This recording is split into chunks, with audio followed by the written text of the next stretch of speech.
What is up, Foxbody Nation? Hey, on this video, we're going to be installing this EgoBoost into this 79 Coupe, so stay tuned.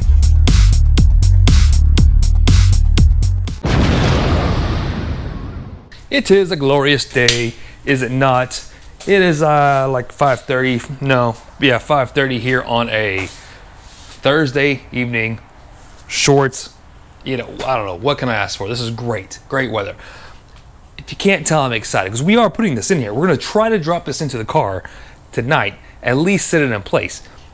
Not a big deal, we're not hooking everything up, we're not getting it started, okay, nothing like that. But if we get the motor in here, then I can start doing a lot of work on the intake, on the exhaust, the fuel system, the coolant system, the turbo piping, the electrical system, and I can get some measurements out to Stifler's, who's going to get me a cross member for my T5, which is rad. So we got lots of work to do here. As always, I like to give you a quick little update from the last video. So go check out the last video, guys. We stabbed this T5 into the back of this little 2.3 liter EcoBoost using Esslinger's adapter plate. So this has a new clutch in it, new flywheel, and the T5's been cleaned up. I think the T5's gonna be perfect for this. We're not putting slicks on it, it'll be fine. That's another conversation in its own. Go back to the last video. We discussed all that in the other video, okay? Go there. It's cool. But on this one, we're just going to be stabbing into place. So I got a few things to tidy up on the motor. I got to tighten up this coolant hose in the back here, and I put the clamp back on it, and then tighten up the engine mounts, and then we'll hook the chain up and start making room over here. Okay, I really need to get some more bolts for this. I didn't have bolts here, but I found some in my didn't have new ones, I should say. But I did find some in my scrap box. So these are motor mounts from AJE's kit. So if you remember, or if you go back and watch the earlier videos, we installed an AJE K member into the 79 EcoBoost Coupe back here. That is a modular K member, which means they sell the same K member, but make different motor mounts for different engines. What that means is I could just change these out and essentially drop in a different motor. So this is actually motor mounts for an EcoBoost, made by AJE again, so this is pretty cool. We're gonna see how it works though. Yeah, so let's show you on both sides of it here. So obviously we got, you know, this side bolted in, and we got this side bolted in as well. Now again, I need to get some bolts for this thing. That is not gonna work, but I need another bolt for this one, and it's okay. We're just gonna sit in there. I need to replace the bolts. I like these style bolts anyways.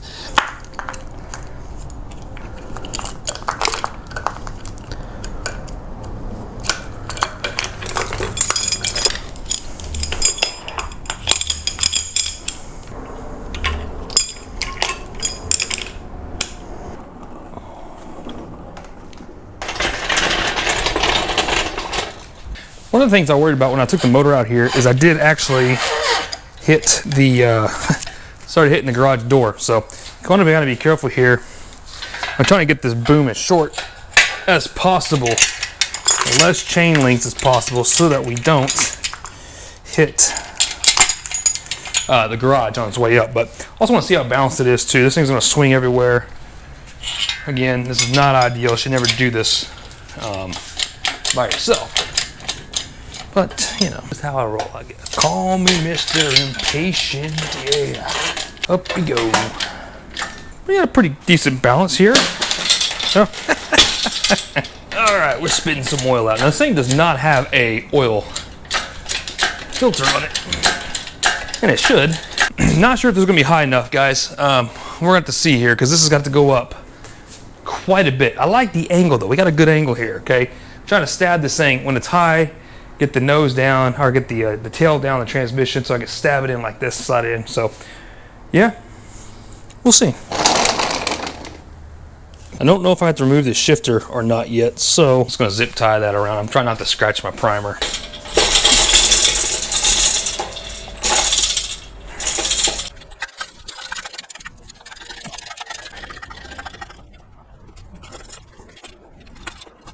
Alright, we'll do what we can here to keep from hopefully scratching this up. I don't know if this is going to work or not, but don't want to scratch. I need something I can slide this over.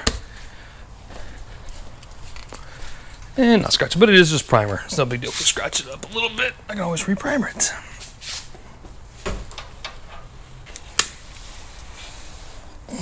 Okay.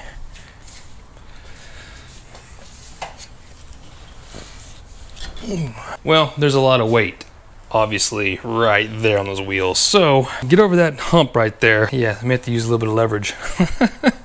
What I don't want to do is swing forward and smash the firewall or worse, the windshield. So I think what I might do is get a ratchet strap from the tail to help control it. Okay. Power of leverage. Just don't want it to roll back on us here.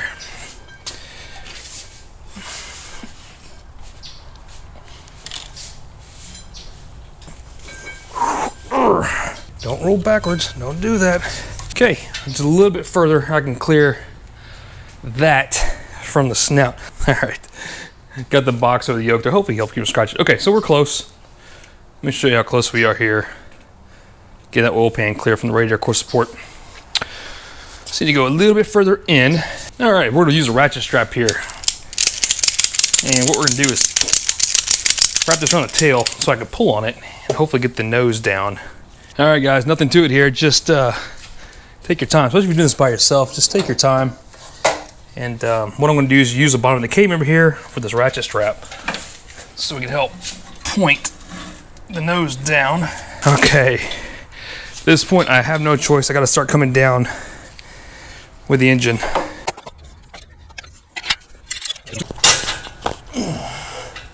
So I need my arms to go right here. We can't because we got the fuel line. And I'm not using these, so out they come. There we go. All right. Now we're making progress. Now we're cooking.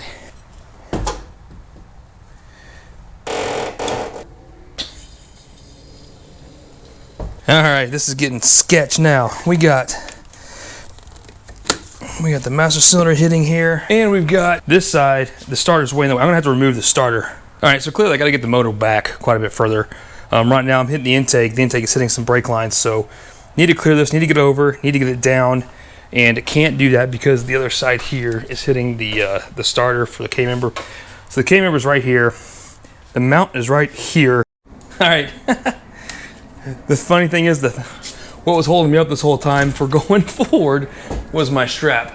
It was caught on the frame down here and it was keeping me from moving forward. So now that we're much further in the transmission tunnel, we should be able to lower and keep going forward a little bit. Now here's the problem. I don't think I'm gonna have enough room here to go any more forward because this is hitting the core support. We're gonna have to lower it, support the weight, and then change the position of the chain here to angle it more. Different angle here. All right, starter removed. Let's see if we can lower it now. Huh? Oh, that's scary. Okay, just enough. Just enough, man. All we're doing is moving the chain, guys.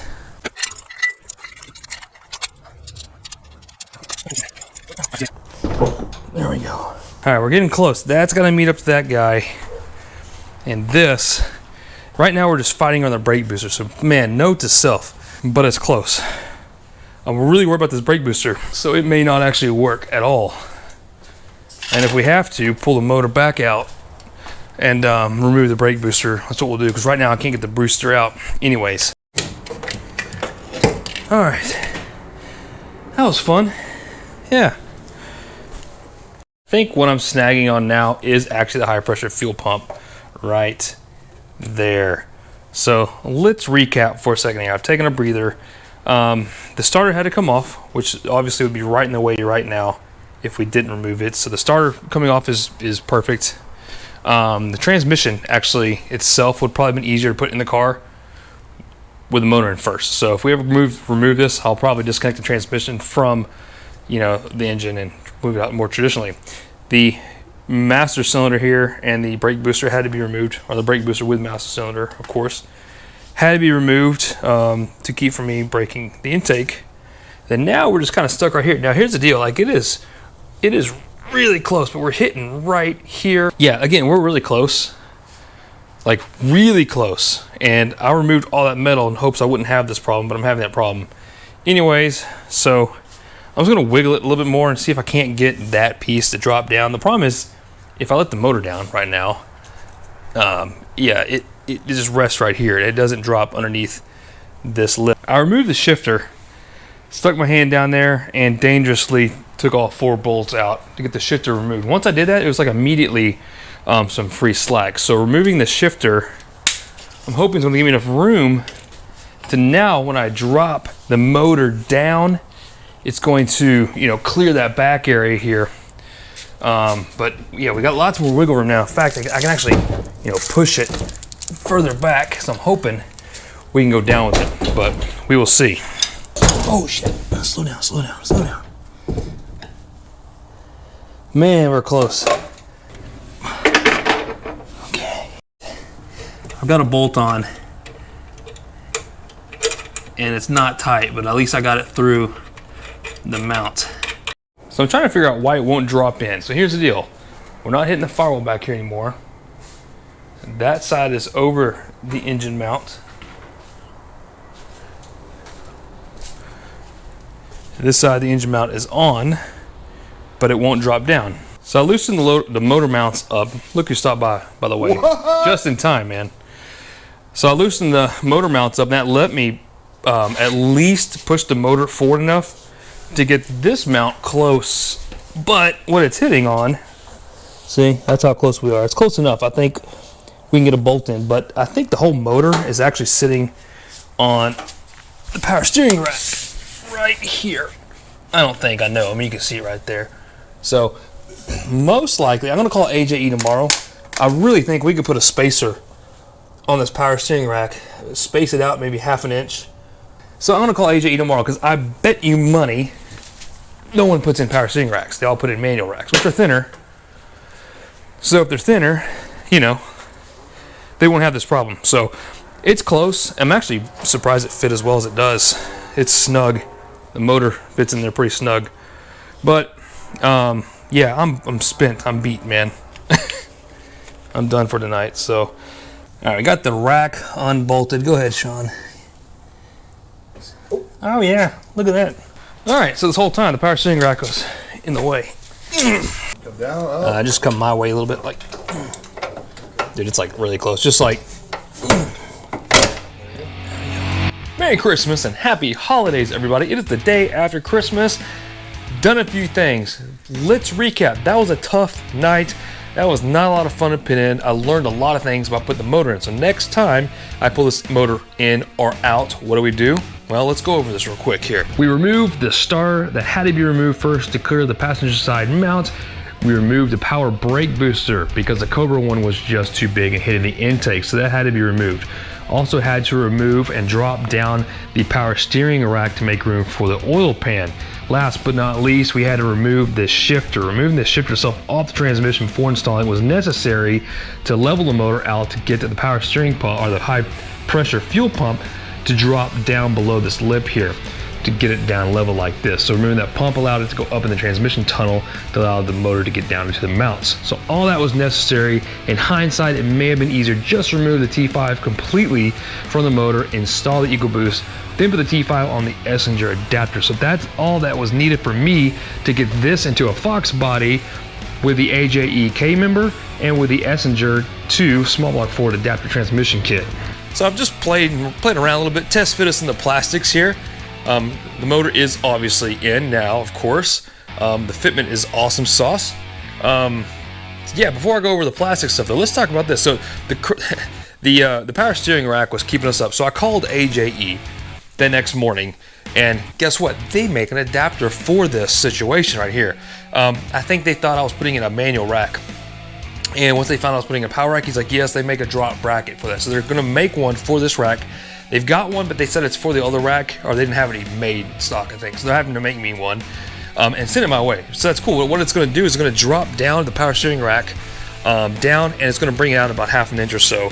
So it's gonna clear this issue here. Of course, it's gonna change my link ends and all that stuff, and we're gonna definitely now need a bump steer kit, but they do make a bolt-on kit for that. So I didn't have to go fabricate anything onto the K member to make that work, because I was about to do that, but I'm glad I didn't. Anyways, so let's check this out, okay? So hey, look, some of the stock piping is in place. I am actually debating on whether or not to use this, or use the different, whatever, use some aftermarket intake. And the placement on this is actually really good, and I do like the OEM look. I think it's nice. I'll do a different video on this stuff. I'm having to notch the plastic out to get it to fit low enough to put the hood on. I've test fitted the hood and make sure this clears, and it does. Just barely, it kisses it.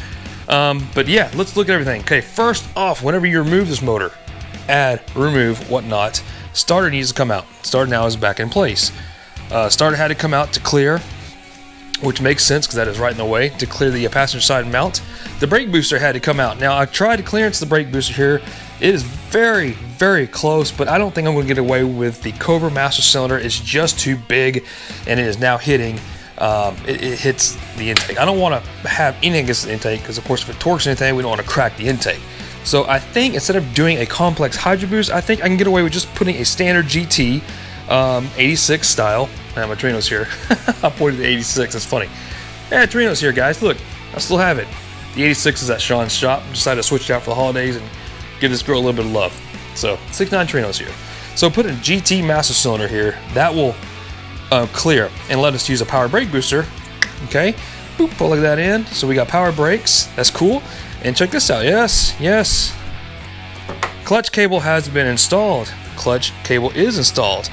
A lot of other problems. Everything I've touched in this car, guys, there is an issue here or there. The cinder unit, the oil pressure cinder unit, was right in the way of the clutch cable. Look at the angle of that clutch cable too. So it's got a nice tight twist to it.